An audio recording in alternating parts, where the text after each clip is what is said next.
लगातार वादे और दावे तो किए जा रहे हैं लेकिन काम यहाँ पर कुछ नहीं दिखाई दे रहा। देखिए, भारतीय जनता पार्टी की सरकार आज 1 साल पूरा होने पर जश्न मना रही है और कह रही है कि 1 साल हमारा बेमिसाल रहा है।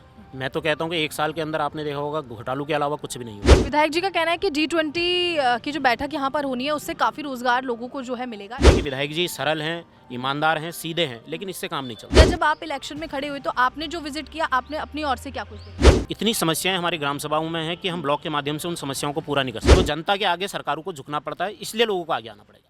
नमस्कार, न्यूज़ 31 उत्तराखंड देख रहे हैं आप और मैं हूं आपके साथ नैना। इस वक्त मेरे साथ मौजूद हैं पूर्व ब्लॉक प्रमुख संजय नेगी जी।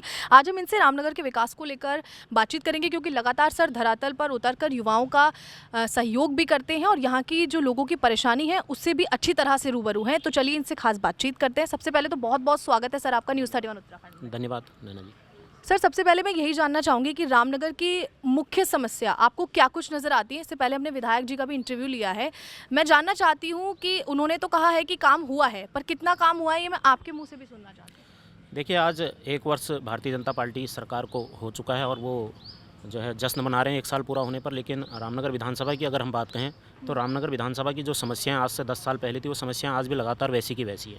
मैं सर्वप्रथम बात करूंगा जो बुनियादी सुविधा यहाँ पर होनी चाहिए थी। जो रामनगर का सरकारी अस्पताल है उसे पीपीपी मोड पर दिया जा चुका है और उसे लगभग 3 या 4 वर्ष पूरे होने को हैं। आपने देखा होगा लगातार रामनगर की जनता बार बार जो है आरोप लगाती है रामनगर के सरकारी अस्पताल पर कि यहाँ पर मरीजों का इलाज ठीक से नहीं होता है, रेफर सेंटर बना दिया गया है और जो आम जन के साथ इनका व्यवहार होना चाहिए वो व्यवहार ठीक नहीं है, जिसको लेकर हमने भी कई बार पंचायत प्रतिनिधियों के साथ यहाँ पर धरना प्रदर्शन किया और हमने मांग की थी कि इस सरकारी अस्पताल को जो है पीपीपी मोड से हटाया जाए और तो पुनः इसको पुराने व्यवस्था पर बहाल किया जाए। लेकिन आज की डेट में विधायक जी भी खुद भी मानते हैं, उनका कहना भी बार बार यह है कि हमने तो इसको दिया तो बेहतरी के लिए था, लोगों की समस्याओं को उजागर करने के लिए दिया था, लेकिन ये उल्टा हो रहा है। ये उनके बयान है, मैं नहीं कह रहा हूँ, ये स्वयं विधायक जी कह रहे हैं। तो आज भी हम ये मांग कर रहे हैं कि सरकारी अस्पताल को पीपीपी मोड से हटाकर पुरानी व्यवस्था में बहाल किया जाए। लेकिन भारतीय जनता पार्टी की सरकार के कानून में जू नहीं रहेंगी और वो सरकार वो जो सरकारी अस्पताल है वो ज्यों का त्यों वैसे का वैसा ही पड़ा हुआ है और हम आज भी इस बात की मांग कर रहे हैं कि इसके पीपीपी मोड से हटाया जाए। नंबर 1। नंबर 2, जो हमारा रामनगर का रोडवेज बस अड्डा है वो रोडवेज बस अड्डे का शिलान्यास कितनी सरकार आई, कितनी सरकारें गई, चाहे भारतीय जनता पार्टी की सरकार आई हो चाहे कांग्रेस की सरकार आई हो, कई बार उसका शिलान्यास किया गया लेकिन वो वैसा का वैसा ही आज पड़ा है। आज अगर बारिश हो जाए तो आप अगर वहाँ जाएंगे तो आप देखेंगे कि लोगों के घुटनों तक जो है कीचड़ वहाँ पर होता है। लोगों का आने जाने में इतनी परेशानियाँ होती हैं कि आप समझ नहीं सकते इस बात को। कीचड़ ही कीचड़ वहाँ पर रहता है। और इन्होंने बात की थी, आपने जो मैनिफेस्टो था भारतीय जनता पार्टी की सरकार का, जो विधायक जी का मैनिफेस्टो था, उन्होंने ये कहा था कि हम इस रोडवेज बस अड्डे को हम जो है बस पोर्ट बनाएंगे।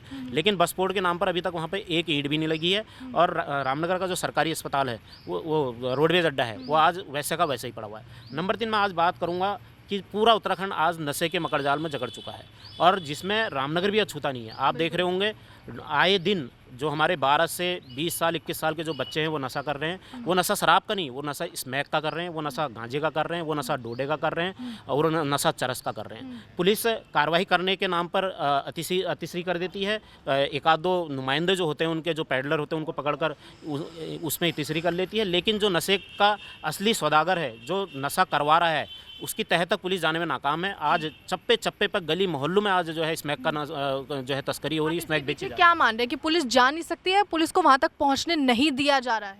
देखिए, अगर पुलिस चाहे तो पुलिस इन जो नशे के कारोबारी हैं उनको कब्र से भी ढूंढ के ला सकती है और कहीं ना कहीं उन पर सत्ता पक्ष का कहीं ना कहीं हाथ है, इसलिए वो उन लोगों तक नहीं पहुंच पा रहे जो लोग इस जो है जिससे कि नशे कराने वालों की कमर तोड़ी जा सके। तो आज नशे का कारोबार फल फूल रहा है, खाली हवाओं में बातें हो रही हैं। 1 साल का जश्न मनाया जा रहा है, बेरोजगारी चरम पर है, आपने देखा होगा, युवा बेरोजगार हो रहा है, रोजगार के लिए भटक रहा है, काम कुछ नहीं हो रहा है। तो आप मान रहे हैं कि लगातार वादे और दावे तो किए जा रहे हैं लेकिन काम यहाँ पर कुछ नहीं दिखाई दे रहा है। सर, मैं बात करना चाहती हूँ, आप जैसे आपने भी इलेक्शन लड़ा, निर्दलीय आप लड़े, तो उस समय आपको क्या मुख्य समस्या, क्योंकि देखिए जो मध्यम और गरीब वर्ग के लोग हैं उनकी बहुत सारी समस्या होती हैं, तो क्या आप मानते हैं कि जो यहाँ के विधायक हैं वो उन पर इतना ज़्यादा नोटिस करते हैं या फिर वो खुद जाकर चीज़ों को देखते हैं, विजिट करते हैं, या जब आप इलेक्शन में खड़े हुए तो आपने जो विजिट किया आपने अपनी ओर से क्या कुछ देखा? देखिए, मैं ब्लॉक प्रमुख रहा हूँ, ज्येष्ठ उप प्रमुख इस समय हूँ और गली गली मोहल्लों में ग्राम सभाओं में जाता हूँ और इतनी समस्याएं हमारी ग्राम सभाओं में हैं कि हम ब्लॉक के माध्यम से उन समस्याओं को पूरा नहीं कर सकते। उसके लिए सत्ता सरकार का रहनुमाई साथ चाहिए हमें, और उसके लिए हम मिलकर उनके साथ काम कर सकें, ये साथ उनका अवश्य चाहिए। लेकिन हमें कहीं भी कोई साथ नहीं मिलता है। एक ब्लॉक के माध्यम से हम इस पूरे ब्लॉक का, इस विधानसभा का कायाकल्प नहीं कर सकते हैं। आपने देखा होगा 2020 और 21 में जब कोरोना की विकट लहर इस देश में आई थी और इस प्रदेश में आई थी, तो आपने देखा होगा कि युवा नौकरी छोड़कर जो है अपने घरों में आ गया था, और आज भी कई युवा वापस नहीं गए, आज भी वो यहीं पहुंचे हुए हैं। और हमने उस समय मनरेगा के तहत अपने जो है ये ब्लॉक के माध्यम से उनको रोजगार देने का काम किया था, लेकिन सरकार ने उनके लिए कोई व्यवस्था नहीं की। वो युवा आज भी भटक रहे हैं, वो युवा आज भी नौकरी के लिए भटक रहे हैं, आज भी उनके पास कारोबार नहीं है, घर चलाने के लिए उनके आर्थिकी जो है नहीं है उनके पास। विधायक जी की मैं जहाँ तक बात करूँ, ठीक है, लोग कहते हैं कि विधायक जी सरल हैं, ईमानदार हैं, सीधे हैं, लेकिन इससे काम नहीं चलता है।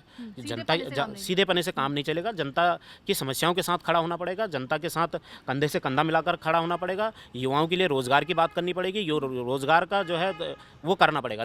रोजगार कैसे लाया जाए ये देखना पड़ेगा, क्योंकि रामनगर पर्यटन नगरी है, पर्यटन नगरी में अपार संभावनाएं रोजगार की होती हैं। तो उस काम के लिए है विधायक जी को आगे आना पड़ेगा।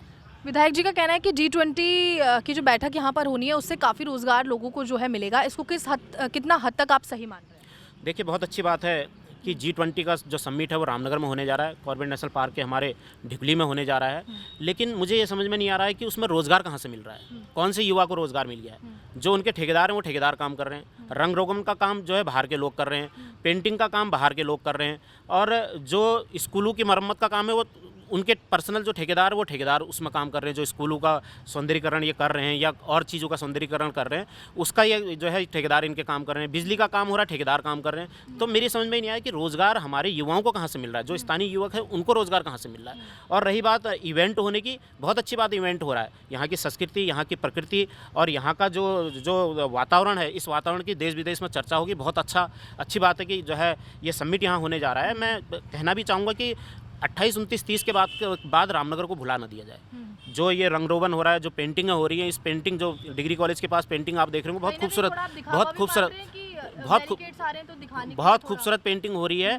और मुझे लगता है कि 30 तारीख के बाद कहीं ये पेंटिंग पीकदान न बन जाए या और भी इसमें गंदगी ना हो जाए। तो आप जहाँ तक कह रहे हैं कि दिखावे की बात है, तो दिखावा तो है ही, क्योंकि आप देख रहे होंगे पंतनगर से अगर वो लोग आ रहे हैं तो वही रोड ठीक हो रही है, और वो ढिकुली को अगर जा रहे हैं तो लखनपुर से ढिकुली को जा रहे हैं तो वहीं रंग रोगन हो रहा है, वहीं जो है पेंटिंग हो रही है। और इसी इवेंट के नाम पर जो गरीब 35-35, 40-40 सालों से अपना रोजगार जमाए हुए खोखा लगाया हुआ है, एक छोटा सा खोखा लगाया, उस खोखे को आज हटा दिया जा रहा है। और जो पहुँच वाले लोग हैं उनके खोखे नहीं तोड़े जा रहे हैं, नहीं वो उजाड़े जा रहे हैं, लेकिन गरीब का खोखा उजाड़ा जा रहा है। सर, आखिरी सवाल आपसे करना चाहूँगी। पेपर लीक मामले में लगातार आपको पता है कि सरकार को कितना कुछ फेस करना पड़ रहा है और साथ ही युवाओं को कितना कुछ फेस करना पड़ रहा है, लेकिन अभी तक कुछ हल निकल कर सामने नहीं आ रहा। तो इस पर क्या कुछ आप कहेंगे?